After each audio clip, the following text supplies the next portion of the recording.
नमस्कार दोस्तों, exam कांकस channel पे आपका स्वागत है। मैं हूं केदारनाथ मिश्रा। दोस्तों, यूपी पुलिस री एग्जाम के लिए इम्पोर्टेंट जीके जीएस के प्रश्नों को देख लेते हैं।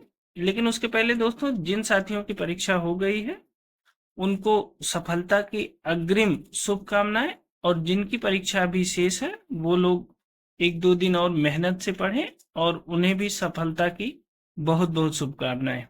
तो चलिए जीके के महत्वपूर्ण प्रश्नों को देख लेते हैं। बहुत स्पीड से देखेंगे, इसमें ज्यादा समय नहीं लेंगे आपका। तो चलिए शुरू करते हैं। आज का पहला प्रश्न है, भारत के प्रथम शिक्षा मंत्री कौन थे? तो भारत के प्रथम शिक्षा मंत्री थे अबुल कलाम आजाद।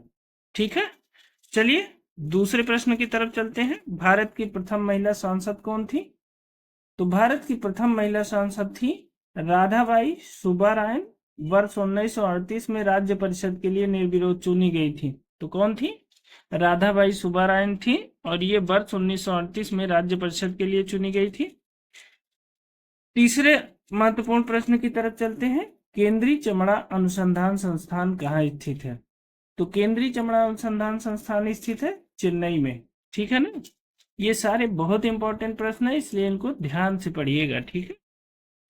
चौथा महत्वपूर्ण प्रश्न है, केंद्रीय खाद्य प्रौद्योगिकी अनुसंधान संस्थान कहाँ स्थित है? देखिए, केंद्रीय खाद्य प्रौद्योगिकी अनुसंधान संस्थान कहाँ स्थित है? तो यह मैसूर में स्थित है। ठीक है। जॉर्जिया की राजधानी तिब्लिसी है, और इस देश की मुद्रा क्या होगी? तो देखिए, जॉर्जिया की राजधानी कहाँ है? तिब्लिसी है, और इस देश की मुद्रा जो है वो लारी है। ठीक है ना? चलिए छठा प्रश्न है, बेल्जियम देश की मुद्रा क्या है? बेल्जियम देश की मुद्रा क्या होगी? फ्रैंक होगी। ठीक है ना? चलिए सातवें प्रश्न की तरफ चलते हैं। आइसलैंड की राजधानी, देखिए आइसलैंड की ये राजधानी है। आइसलैंड की राजधानी तथा मुद्रा क्या होगी? तो राजधानी है रिक्याविक और मुद्रा है क्रोना। ठीक है ना? तो आइसलैंड की राजधानी क्या है? रिक्याविक है, और मुद्रा क्या है? क्रोना है।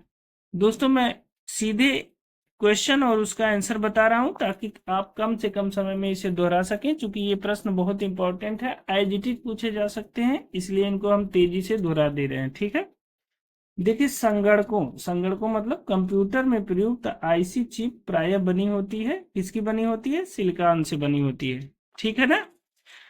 नवा प्रश्न है, लहसुन की अभिलाक्षणिक गंध का कारण क्या है? तो लहसुन की जो अभिलाक्षणिक गंध है उसका कारण होता है सल्फर यौगिक। ठीक है ना?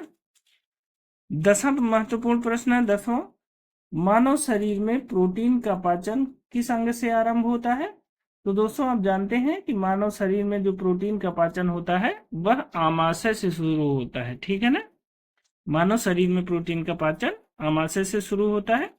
11वां प्रश्न है, शरीर में अतिरिक्त ग्लूकोज ग्लाइकोजन में परिवर्तित होकर भंडारित रहता है। शरीर में अतिरिक्त ग्लूकोज ग्लाइकोजन में परिवर्तित होकर भंडारित रहता है कहाँ? यकृत में। ठीक है ना? शरीर में अतिरिक्त ग्लूकोज ग्लाइकोजन में परिवर्तित होकर यकृत में भंडारित रहता है। ठीक है। 12वां महत्वपूर्ण प्रश्न है, घाव भरने के लिए कौन सा विटामिन सहायक है? तो विटामिन सी। घाव भरने में विटामिन सी सहायक है। अब आप कमेंट करके बताइए विटामिन सी का वैज्ञानिक नाम क्या है, तुरंत बताइए। ठीक है। 13वां प्रश्न है, कौन सा विटामिन किसी स्वप्न को पर्याप्त अवधि तक याद रखने में सहायक होता है? तो विटामिन B6। ठीक है। विटामिन B6 जो है यह किसी स्वप्न को पर्याप्त अवधि तक याद रखने में सहायक होता है। दोस्तों, कौन सा विटामिन है जो जल में घुलनशील है, और कौन कौन से विटामिन है जो वसा में घुलनशील है? आप कमेंट करके हमको बताइए। ठीक है ना? 14वां महत्वपूर्ण प्रश्न है, एक गिलास पानी पीने से कितनी कैलोरी मिलती है? तो देखिए, एक गिलास पानी पीने से 0 कैलोरी ऊर्जा मिलती है। ठीक है ना? ये ध्यान रखिएगा, एक गिलास पानी पीने से 0 कैलोरी एनर्जी मिलती है। ठीक है। चलिए 15वें प्रश्न की तरफ चलते हैं। हमारे शरीर में अम्लीयता तथा क्षारकता के बीच जो तत्व संतुलन बनाए रखता है वह है क्या है? फास्फोरस। ठीक है। तो हमारे शरीर में अम्लीयता तथा क्षारकता के बीच जो संतुलन बनाए रखता है वो क्या है? फास्फोरस है। ठीक है। 16वां प्रश्न है, गाय के दूध के हल्के पीले रंग का कारण किसकी उपस्थिति से है? तो गाय के दूध के हल्के पीले रंग का जो कारण है वह कैरोटीन की उपस्थिति से है। ठीक है ना? 17वां प्रश्न है बगलीहार पावर प्रोजेक्ट, कौन सा? बगलीहार पावर प्रोजेक्ट भारत की किस नदी पर बना है? तो बगलीहार पावर प्रोजेक्ट चिनाब नदी पर बना है, जम्मू कश्मीर में।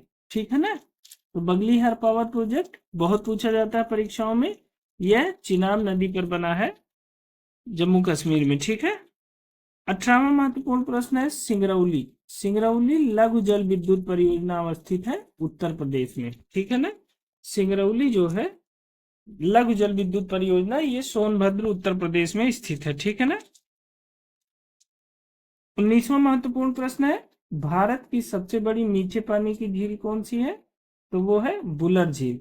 अब बताइए सबसे बड़े खारे पानी की झील कौन सी है? हमें कमेंट करके जरूर बताइए कि भारत की सबसे बड़ी खारे पानी की झील कौन सी है, और मीठे पानी की झील है बुलर झील। ठीक है। 20वां महत्वपूर्ण प्रश्न है कौन दो भारतीय राज्यों की साझेदारी वाली झील है? तो कौन दो भारतीय राज्यों की साझेदारी वाली झील है? तो पुलिकट झील। ठीक है ना? पुलिकट झील किन दो राज्यों के बीच में है? उड़ीसा और आंध्र प्रदेश में। ठीक है ना? चलिए 21वें प्रश्न की तरफ चलते हैं, लेकिन उसके पहले दोस्तों आपको हमारी ये वीडियो कैसी लग रही है हमें कमेंट करके जरूर बताइएगा। साथ ही अगर आपको इन प्रश्नों की पीडीएफ चाहिए तो आप हमारे टेलीग्राम चैनल से जुड़ जाइए। टेलीग्राम चैनल का लिंक हमने डिस्क्रिप्शन बॉक्स में दे दिया है, वहां से जाके आप हमारे टेलीग्राम चैनल से जुड़ सकते हैं। ठीक है। और वहां से पीडीएफ डाउनलोड कर सकते हैं। ठीक। चलिए 21वां प्रश्न है भारत की नदियों में से कौन हिमालय की सभी श्रेणियों को काटती है? तो देखिए सतलज नदी जो है हिमालय की सभी श्रेणियों को काटते हुए बहती है। ये प्रश्न कई बार पूछा जाता है कि भारत की कौन सी नदी है जो हिमालय की सभी श्रेणियों को काटती है, तो वह सतलज नदी है। ठीक है। 22वां महत्वपूर्ण प्रश्न है नर्मदा नदी का उद्गम कहाँ से होता है? तो देखिए नर्मदा नदी का उद्गम होता है अमरकंटक से। ठीक है। तो नर्मदा नदी का उद्गम कहाँ होता है? अमरकंटक से होता है। ठीक है। 23वां प्रश्न है पृथ्वी की जुड़वा बहन कहे जाने वाले ग्रह का नाम। देखिए पृथ्वी की जुड़वा बहन यानी पृथ्वी जैसी दशाएं वहां भी पाई जाती हैं, वह शुक्र ग्रह है। ठीक है ना? पृथ्वी की जुड़वा बहन कहे जाने वाला ग्रह जो है वह शुक्र ग्रह है। ठीक है। 24वां प्रश्न है ब्लू मून परिघटना कब होती है? ठीक है। तो ब्लू मून परिघटना के बारे में आपको बताना है जब एक ही माह में दो पूर्णिमा हो। ठीक है। जब एक ही माह में दो पूर्णिमा होती है तो उसे ब्लू मून कहते हैं। ठीक। 25वें प्रश्न की तरफ चलते हैं मोना लोआ एक सक्रिय ज्वालामुखी है। तो देखिए मोना लोआ जो है एक सक्रिय ज्वालामुखी है हवाई द्वीप का। ठीक है। संयुक्त राज्य अमेरिका। देखिए मोना लोआ हवाई द्वीप संयुक्त राज्य अमेरिका का एक सक्रिय ज्वालामुखी है। ठीक है। 26वां प्रश्न है ग्रेट आर्टिजन बेसिन किस देश में अवस्थित है? आपको बताना है ग्रेट आर्टिजन बेसिन, तो यह ऑस्ट्रेलिया में अवस्थित है। बहुत इंपॉर्टेंट प्रश्न है, कई बार पूछा गया है।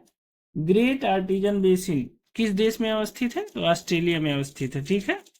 27वां प्रश्न है ब्लैक फॉरेस्ट पर्वत कहाँ स्थित है? तो जर्मनी में है। दोस्तों यह एक ब्लॉक पर्वत है, तो ब्लैक फॉरेस्ट जो है जर्मनी में स्थित एक ब्लॉक पर्वत है। ठीक है ना? चलिए 28वें प्रश्न की तरफ चलते हैं ग्रेट बेसिन। अब देखिए एक देखा आपने अभी ग्रेट आर्टिजन बेसिन, ये ऑस्ट्रेलिया में है, याद रखिएगा। और अगर पूछ ले ग्रेट बेसिन इसमें आर्टिजन नहीं है तो ग्रेट बेसिन जो है यूएसए में है। इन दोनों में अंतर करिएगा। ग्रेट आर्टिजन बेसिन ऑस्ट्रेलिया में, उसमें आर्टिजन है तो ऑस्ट्रेलिया जोड़ दीजिएगा, और ये ग्रेट बेसिन है तो यूएसए में है। ठीक है ना? 29वें प्रश्न की तरफ चलते हैं भारत का प्रथम अस्पताल एवं औषधि बाग निर्माण करवाया था किसने? भारत का प्रथम अस्पताल और औषधि बाग का निर्माण किसने करवाया था? तो वह अशोक ने करवाया था। ठीक है ना? भारत के प्रथम अस्पताल और औषधि बाग के का निर्माण अशोक ने सबसे पहले कराया था मौर्य काल में। ठीक है। देखिए अशोक के शिलालेखों को सर्वप्रथम किसने पढ़ा था? तो जेम्स प्रिंसेप ने पढ़ा था। ठीक है ना?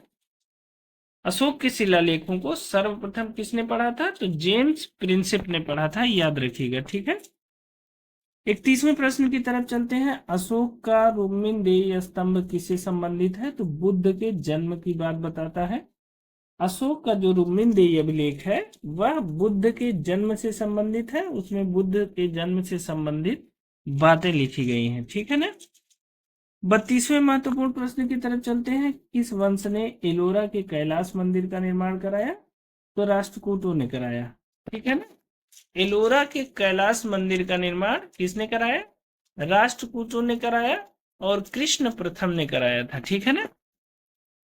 चलिए 33वें प्रश्न की तरफ चलते हैं। बौद्ध, हिंदू एवं जैन शैलकृत गुफाएं एक साथ विद्यमान है एलोरा में। ठीक है।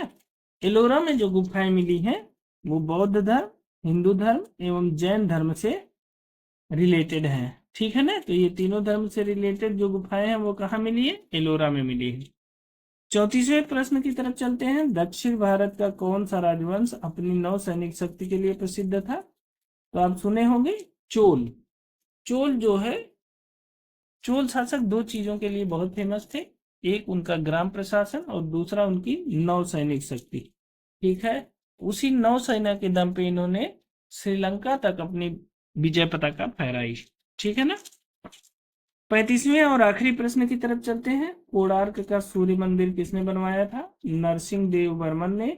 याद रखिएगा, क्योंकि अभी कोणार्क के जो खजाने की चाबी है उसको लेकर अभी मामला चर्चा में था, तो ये प्रश्न पूछे जाने की संभावना बहुत है कि कोणार्क का सूर्य मंदिर किसने बनवाया था? तो वह बनवाया था नरसिंहदेव वर्मन ने। तो दोस्तों ये थे यूपी पुलिस एग्जाम के लिए इंपॉर्टेंट 35 प्रश्न।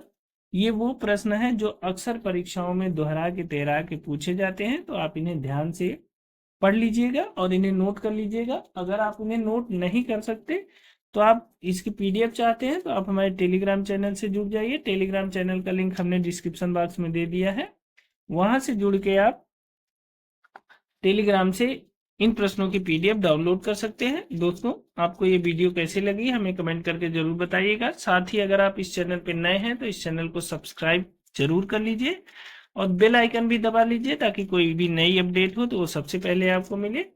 तो आज के लिए इतना ही। आपको परीक्षा की बहुत बहुत शुभकामनाएं। बहुत बहुत धन्यवाद।